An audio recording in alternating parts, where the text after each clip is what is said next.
استنى كده، تخيل إن شاومي اشتغلت 10 سنين عشان تطلع لينا بمعالج جديد. والله 10 سنين شغل علشان يوصلوا لحاجة ممكن تغير ترتيب الشركات كلها. في الفيديو ده هقول لك على كل حاجة عن المعالج الجديد من شاومي اللي هيخليها تنافس بقلب جامد قدام الشركات الكبيرة. فخليك معايا لآخر الفيديو في تفاصيل أول مرة تسمع عنها، ويلا بينا نبدأ. السلام عليكم يا أعزائي الناس، أنا معتز، وفيديو النهاردة عن حاجة جامدة جدا. شاومي أخيرا أعلنت عن المعالج الجديد بتاعها بعد سنين تطوير. المعالج ده اسمه شاومي اكس رانك زيرو. شاومي اشتغلت عليه 10 سنين، تخيل 10 سنين علشان يطلعوا بمعالج يثبتوا بيهم نفسهم في السوق ويخلوا اسمه ضمن أقوى الشركات اللي بتصنع المعالجات بنفسها. المعالج ده بيخلي شاومي رابع علامة تجارية عالميا في الموبايلات، وتاني شركة صينية تعمل نظام كامل على شريحة واحدة. تعالوا نعرف شوية تفاصيل، بس أول حاجة ما كنتش لسه مشتركتش معايا في القناة، إذا قدرت تشترك في القناة وفعل الجرس علشان يوصل لك كل جديد، وأهم حاجة تضغط لايك للفيديو ده عشان هو اللي بيدينا حماس إن احنا نكمل وننزل فيديوهات باستمرار.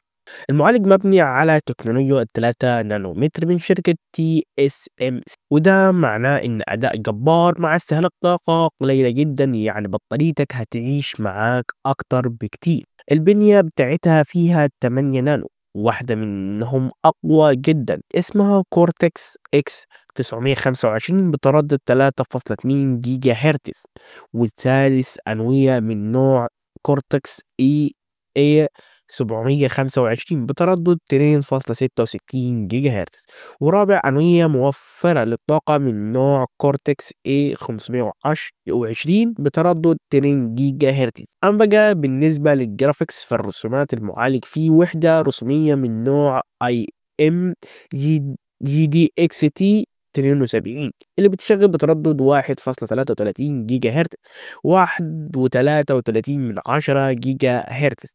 وفي ناس بتقول إن أداء أقوى من أدرينو 740 اللي في سناب دراجون 8 جيل التاني، وده معناه إن شاومي مركزة جامد على الأداء والمعالج، وخصوصا ولسه بقى المعالج ده لسه ما اتجربش في اختبارات فعلية، بس الأرقام اللي طلعت على منصة جيكشن بتقول الآتي: نواتين بتردد 3.90 جيجا هرتز، وأربع أنوية بتردد 3.40 جيجا هرتز، ونواتين تانية بتردد 1.89 جيجا هرتز، ومعالج رسومي من نوع مالي جي 925، وسجل في اختبار النواة الواحدة 2413 نقطة، وفي اختبار الأنوية المتعددة 6810 نقطة. طيب يا ترى ايه أول موبايل هينزل بالمعالج ده؟ هيكون شاومي 15 اس برو، موبايل فلاج شيب رائد مركز على الاداء العالي، وهيتم الاعلان عنه قريب جدا. والموبايلات اللي هتجي بالمعالج ده غالبا هتكون اسعارها منافسه جدا، والمعالج ده هيبقى ضريبه قويه لمعالجات سناب دراجون وميديا تك. تفتكروا شاومي تقدر تنافس فعلا؟ وهل ممكن جوجل تمنع خدماتها عن شاومي زي ما عملت مع هواوي؟